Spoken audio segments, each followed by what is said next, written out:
We have always dreamed of creating our own indie game and start earning millions of dollars with it.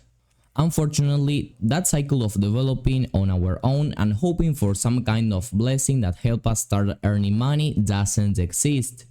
In today's video, I will be explaining why a bunch of indie game developers don't make that much and how you can actually make money from game development without any kind of blessing. Let's start with the actual secret behind how to start earning money as an indie game developer.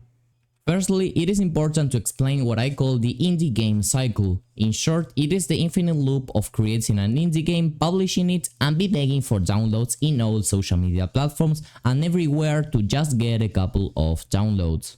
Then you soon realize that unless your game is completely revolutionary for the industry or you spend endless money in advertisement, your game will be other forgotten project in the store page.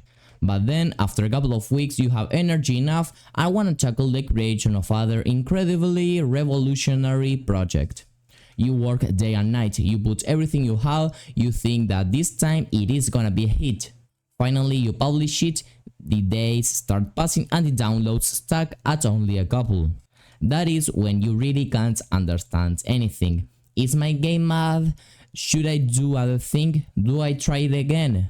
Unfortunately, that is the reality of most indie game developers, and I really don't blame them. How cool would be releasing a game in your own and doing a living for it? That would be a blessing.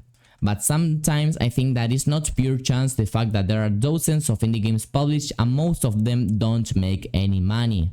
The market is oversaturated, more and more people wanna get into this field.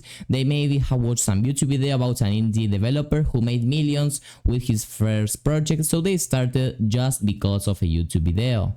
But the reality is not the same for all of us. It isn't that easy. If it were, there wouldn't be such economical reward after releasing a successful game.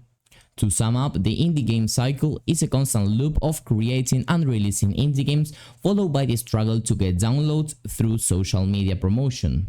The reality hits hard when the game doesn't get much attention, even after putting in a lot of effort. Many indie developers face challenges in standing out in a crowded market where success is uncertain and financial rewards are rare. Despite the appeal of making a living through the indie game development, the journey is tough and success stories can be misleading for new developers. Then here is what you can do to escape this indie game cycle. The solution may not be give up on indie game development completely, but to consider some other sources of income while you continue your indie game development journey. As explained above, and as you may already know, indie game development isn't assured to be profitable, but what is assured are the bills you have to pay. Therefore, if you commit 100% to indie game development and then your game doesn't make considerable money, how would you pay your bills? Then, here are the 3 solutions I can tell you to avoid this. 1. Explore freelancing opportunities on platforms such as Fiverr and Upwork, and also LinkedIn, where you will be able to find some particular clients to who you can offer your game development skills, looking forward to having customized game projects. This allows you to gain experience, build a portfolio, and generate income while working on your own indie game projects. Also, while doing this, you may enhance your indie game development skills, increasing the chances of releasing a profitable indie game. Finally, you may even be such a good game developer that some top game development companies contact you because they want to hire you, and therefore you wouldn't really depend on indie games to live. But anyway, you would be able to create them in your free time if you are still feeling like doing so. 2. Share what you know by creating tutorials or videos. You can become a content maker on platforms like YouTube or teach courses on sites like Udemy. Many new game developers look for guidance and your skills can be a helpful guide for them. This way you can make money by selling your courses or through ads. Teaching not only gives you a steady income but also helps you improve your own game development skills. By being a teacher in the gaming community, you create a stable source of income, reducing your dependence on the success of indie games. This not only gives you financial security but also opens up chances for your skills to be recognized. Number 3. Think about working with big game companies on short projects. These companies often hire freelancers for specific tasks. It's a reliable way to earn money and get into the professional game development world. By doing contract work, you can improve your skills, make more connections, and have a stable income. This helps balance the ups and downs of indie game development, so while you follow your passion for indie games, taking on these side projects ensure a steady income, making things less uncertain. 4. Consider opting for a traditional 9-to-5 job at a game development company. This choice provides a reliable income source and the opportunity to pursue indie game development during the weekends, for example. By working for an established company, you can experience financial stability and potentially benefit from the mentorship and collaborative environment. However, it's essential to acknowledge the associated limitations such as fixed working hours, the necessity of working on site, and the presence of a supervisor, for example. While a 9-to-5 job ensures a consistent paycheck and exposure to industry practices, it may be the last option to consider personally.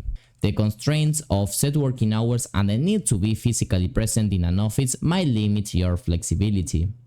Additionally, having a supervisor can impact your creative autonomy.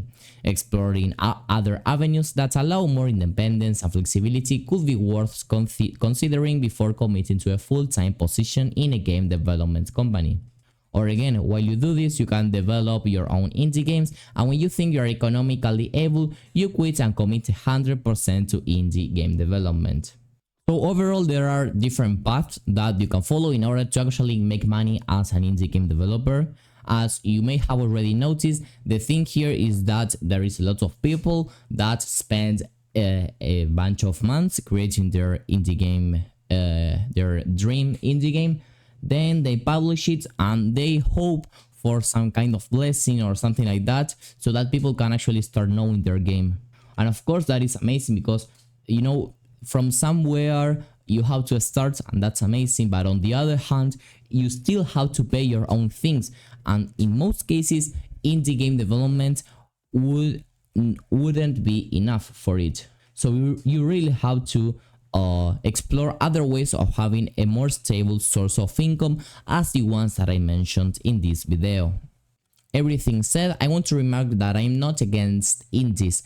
I am, or actually used to be one, but soon I realized that if I focus on actually selling my services to somebody else, I could actually start making money. Then if I become good enough at it, I would probably be capable of also releasing some indie game that could become profitable. The message isn't stop indie game developing, it is look for other income sources while you are doing so because your bills will still need to be paid. And then when you think you have a good income selling to clients, why not try to sell your own games? Anyway, I hope my point was clear enough. I look forward to reading your thoughts in the comments down below and I will be happy to answer you. Nobody has an actual truth here, so everything is based on opinions, so I hope mine was useful. If you wanna see more similar content like the one that you have just watched, please subscribe to the channel and like the video as well. See you in the next one and bye bye.